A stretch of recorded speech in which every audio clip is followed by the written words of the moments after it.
Balance, bonjour et bienvenue pour cette nouvelle lecture de vos énergies du mois d'octobre. Alors tout d'abord, bon anniversaire à tous ceux qui sont du signe de la Balance et qui ont leur anniversaire au mois d'octobre. J'espère que tout le monde va très bien, j'espère que votre été, votre rentrée s'est très bien passée. Je suis vraiment ravie de vous retrouver et je souhaite vraiment vous remercier du fond du cœur pour vos soutiens, que ce soit par vos likes, par vos commentaires, par vos abonnements à cette chaîne qui se développe. Donc merci infiniment. Je suis désolée pour le retard pour la diffusion des énergies du mois d'octobre. Je ferai mieux le mois prochain et je vous remercie pour votre compréhension. On va démarrer tout de suite. Donc j'ai repris la carte qui était venue lors de votre tirage semestriel, qui était celle du jugement, et qui est complétée aujourd'hui par la 8 de bâton. Donc ces deux cartes vont évoquer l'énergie possible qui peut vous accompagner durant ce mois d'octobre 2021. Moi, je dirais qu'avec ces deux cartes, vous êtes pris dans une sorte de tourbillon. Alors, que ce soit relationnel, que ce soit professionnel ou autre, peu importe. Mais il y a un tourbillon où le changement est plutôt rapide et ça vous entraîne vers un renouveau complet. En fait, avec le jugement, on parle de, comment dire, de cette occasion de se racheter de quelque chose. C'est une seconde chance, cette carte. C'est une renaissance. Il y a une part d'imprévu qui n'est pas négligeable. Il y a une situation qui a pu connaître un bouleversement très rapide. Moi, j'ai vraiment l'impression que l'association de ces deux cartes, c'est que vous êtes emporté comme ça vers ce qui pourrait s'avérer être un nouveau départ pour vous. Mais pas dans le sens d'une nouvelle idée, même si ce n'est pas à exclure, bien évidemment, mais plutôt, je dirais, dans le sens de ce qui fait que l'on peut revenir d'un moment qui a pu être problématique ou compliqué. La force du message du jugement, c'est de connaître et reconnaître aussi sa propre vérité. C'est de pouvoir définir ses propres valeurs et de pouvoir aussi s'en inspirer pour être à sa juste place. C'est comme si vous aviez pris conscience que des changements étaient nécessaires pour que vous puissiez vous sentir, vous, au bon endroit, par rapport à vos convictions, par rapport à vos valeurs, à votre façon d'aborder la vie. Et pour certains, tout ça a pu avoir un rythme extrêmement rapide, ça a pu aller très vite. C'est tout à fait possible parce que la 8 de bâton, c'est vraiment une énergie extrêmement rapide, ça va extrêmement vite. Et c'est une énergie de communication également. Alors, votre état d'esprit, donc là, j'ai 3 cartes qui sont venues. Donc, bah, j'ai pris les 3. Hein. Ça fait beaucoup, mais on va essayer de comprendre. On a la 3 de bâton, on a la justice et on a le roi de coupe. La 3 de bâton, tout d'abord, c'est quelque chose que vous attendez et que vous espérez. Excusez-moi si vous entendez du bruit, mais j'ai le chat qui est en train de refaire la décoration apparemment.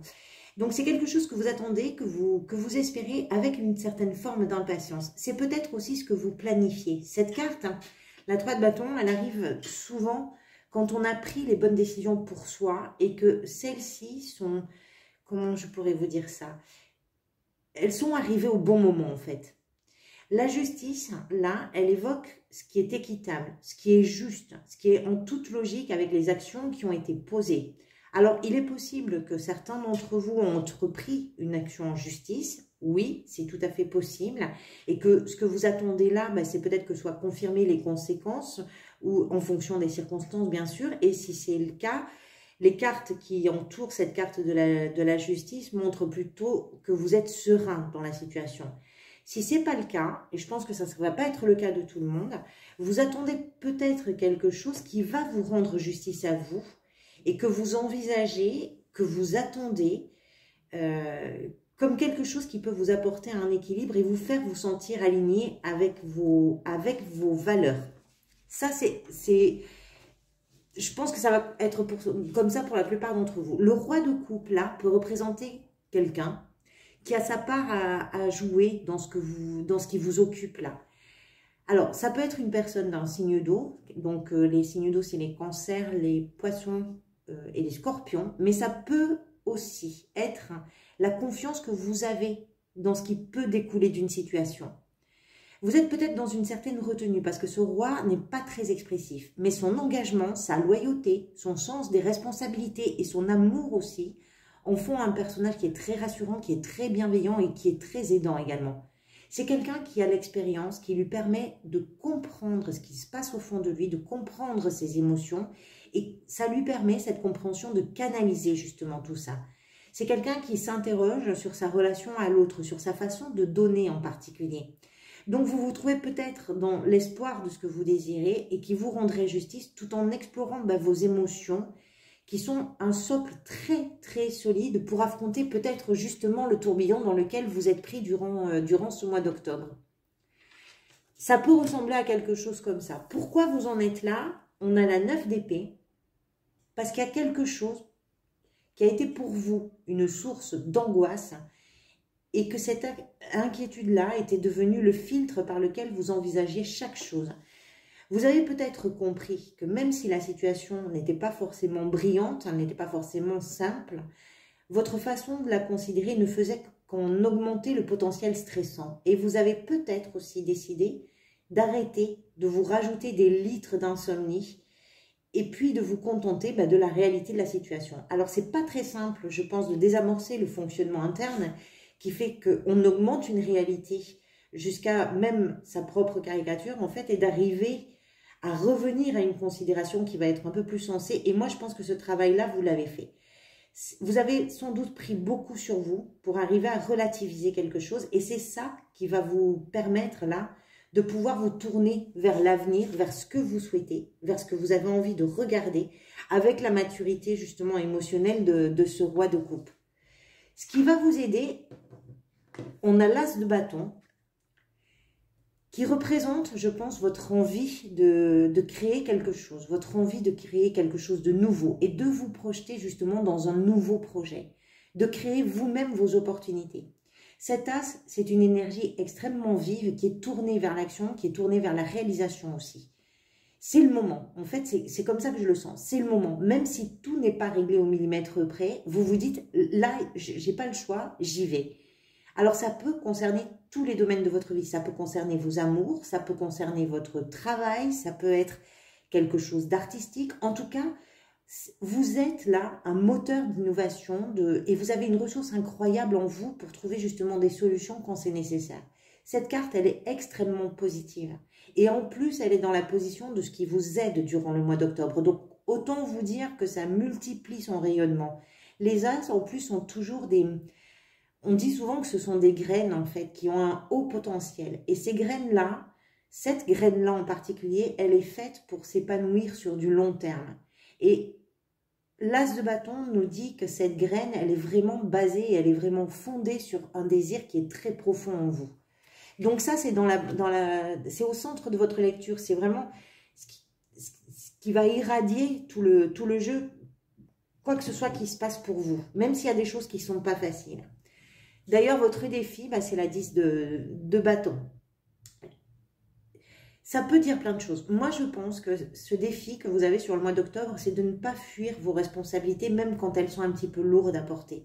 Cette carte, elle représente les difficultés que l'on peut avoir à gérer tous nos engagements, à gérer toutes les contraintes qui nous sont imposées par nos vies, par nos rythmes, par notre travail, par plein de choses. C'est tout ce qui pèse sur les épaules. Et votre défi, je pense que c'est d'arriver à poser ce fardeau et à terminer le cycle. Les 10 sont toujours des fins de cycle. Vous êtes au bout de quelque chose. Vous arrivez au terme de quelque chose. Et comme on l'a vu, votre motivation, là, ici, mais ici également, elle est vraiment plus qu'énergique. Donc peut-être qu'il est temps pour vous de ne plus porter à bout de bras tous ces bâtons, de prendre simplement les vôtres et de laisser aux autres ceux qui leur reviennent. Moi, je pense que vous avez vraiment besoin d'alléger un petit peu, de vous alléger vous un petit peu. Et votre défi, c'est sans doute de parvenir justement à vous alléger durant ce mois. Il y a suffisamment de choses qui vont vous impacter durant le mois, quelle qu'elle soit. C'est difficile pour moi par rapport à votre tirage de cibler si c'est plutôt dans le domaine professionnel, si c'est dans le domaine relationnel. Mais c'est peut-être quelque chose de très général qui, justement... se disperse un petit peu dans chaque domaine de votre vie et vous avez besoin de vous alléger et de vous délester de certains poids. Dans votre vie professionnelle, la roue de fortune. Vous, on peut dire que quand vous êtes pris dans le tourbillon, vous ne faites pas semblant. La roue de fortune, ça représente, comment je pourrais vous dire ça? Ça représente pour moi la vie qui bat les cartes Et le joueur, bah, c'est vous en fait. C'est la nature même des cycles de la vie, la haute fortune. C'est les hauts, c'est les bas, c'est les joies, c'est les peines. Elle donne et chaque tour qu'elle fait, en fait, apporte son lot. Donc, parfois, c'est la chance et puis parfois, bah, c'est la malchance. Donc, dans le travail, ça veut dire que soit vous rencontrez le succès, soit vous faites un flop. Je ne peux pas vous dire mieux que ça. Mais cette roue, elle annonce quand même aussi des grands changements et la chance qui peut les accompagner. C'est très difficile de vous dire en fait comment elle va tourner parce que chacun de vous a sa situation personnelle et votre situation sera toujours différente de celle de quelqu'un d'autre. Donc quoi qu'il en soit, prenez du recul, acceptez l'idée que le changement peut arriver, mais sans le craindre. Moi, j'ai toujours envie de retenir avec cette carte son aspect positif. Mais je dois quand même prendre en compte que vos histoires sont variées et que je ne dois pas dire ça va être comme ci ou comme ça. Il faut que je reste dans la généralité parce que je pense que les changements ne seront pas les mêmes pour chacun d'entre vous. Il y a du changement. Accompagnez le changement, n'ayez pas peur de ce changement. Quoi qu'il en soit, on a vu qu'au centre de votre lecture, vous avez l'as de bâton qui est quand même un moteur, une énergie très forte, quelque chose qui est en train de naître. Donc, moi, je pense qu'elle est plutôt vers un changement positif. Mais chacun de vous pourra l'interpréter en fonction et l'adapter en fonction de sa situation personnelle. Dans votre vie sentimentale, la 5 de coupe. La 5 de coupe, ce n'est pas une carte facile. Si, par exemple, vous êtes en couple, on peut parler dans votre couple de difficultés de communication. Et de chagrin aussi, du chagrin qu'on peut éprouver quand on n'arrive pas à bien se comprendre. Pour certains, ça peut aussi être un point de non-retour. Ça peut être une histoire qui va vers son terme. C'est possible. C'est... parce que cette relation, par exemple, fait que vous ne vous sentez pas du tout en accord avec vos valeurs et que vous ne voyez pas de perspective. C'est pas une carte facile. Il y a de l'instabilité dans cette carte. Il y a des attentes qui ne trouvent pas d'écho. Il y a des déceptions. Alors, si vous êtes célibataire, il est possible que vous ne soyez pas encore tout à fait rétabli d'une ancienne relation et que vous ayez encore un petit peu de chemin à faire pour apaiser les choses en vous et puis pour accueillir une nouvelle rencontre. Dans tous les cas, c'est quand même une carte de guérison émotionnelle qui invite à se déculpabiliser et à ne pas rester embourbé dans les regrets. Les déceptions, les déceptions peuvent être là, mais il ne faut pas rester dedans, il ne faut pas les cultiver en fait. Le personnage, il est debout quand même sur cette carte.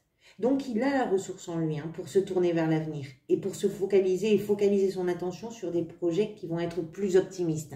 Donc, même s'il y a de l'incompréhension, même s'il y a des difficultés de communication, il y a toujours une façon d'arriver à positiver les choses. C'est vraiment pas une carte simple dans la vie sentimentale. Comment vous vous sentez à l'intérieur de ce mois d'octobre?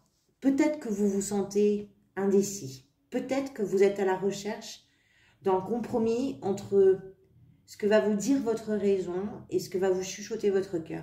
Vous avez peut-être le sentiment, vous allez peut-être avoir le sentiment d'être pris entre deux options et vous allez devoir vous bagarrer contre vous-même pour savoir quelle sera la plus adaptée pour vous, la mieux en fait.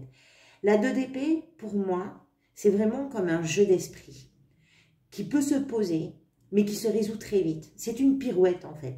Il suffit juste de baisser le bandeau qui est posé sur les yeux du personnage pour se rendre compte que ce qui est évident dans les choix que l'on a à faire, c'est d'écouter son envie et d'écouter ses intuitions. Donc, faites-vous confiance. Ne partez pas sur des coups de tête. Vos réponses, elles sont à l'intérieur de vous. Et si vous vous sentez tiraillé, soyez encore plus à l'écoute de vos intuitions. Et je vous le dis d'autant plus que sur la fin du mois, vous avez la papesse qui est vraiment une carte de grande intuition, de grande réceptivité, de relation avec l'inconscient, avec l'invisible. La papesse, je pense qu'à la fin du mois d'octobre, là, vous allez arriver justement à avoir cette capacité de vous laisser guider par votre petite voix intérieure. Je pense que vous allez vous rendre compte aussi qu'il est temps pour vous de laisser le cycle se dérouler sans y confronter forcément que ce soit votre logique ou vos raisonnements. Vous avez besoin là de vous laisser un petit peu porter par ce qui est en train de se mettre en route. Peut-être que la roue là qui tourne Elle a permis que les choses se mettent en place sans que vous ayez eu besoin de faire rien de plus en fait. Et avec cette carte, il y a un beau cheminement spirituel qui est dans l'acceptation aussi. La papesse représente, si vous voulez, l'importance des signes que l'on perçoit sur son parcours. Et elle révèle aussi ce qui a pu se jouer sans être visible. C'est comme quand la vie vous donne rendez-vous et que ça peut vous surprendre tout simplement parce que vous pensiez qu'il fallait faire beaucoup de choses pour arriver à cet endroit-là, à ce rendez-vous-là, alors qu'il vous suffisait simplement d'être en confiance. Voilà, comme pour d'autres signes, votre mois d'octobre semble très riche et très important, très significatif. J'espère que cette lecture vous aura permis d'avoir des pistes au moins de réflexion. Je vous retrouverai avec plaisir pour d'autres vidéos très prochainement. Merci pour tous vos soutiens encore une fois. Et en attendant de vous retrouver, je vous souhaite un très bon moment là où vous êtes. Et je vous dis à très bientôt. Prenez soin de vous.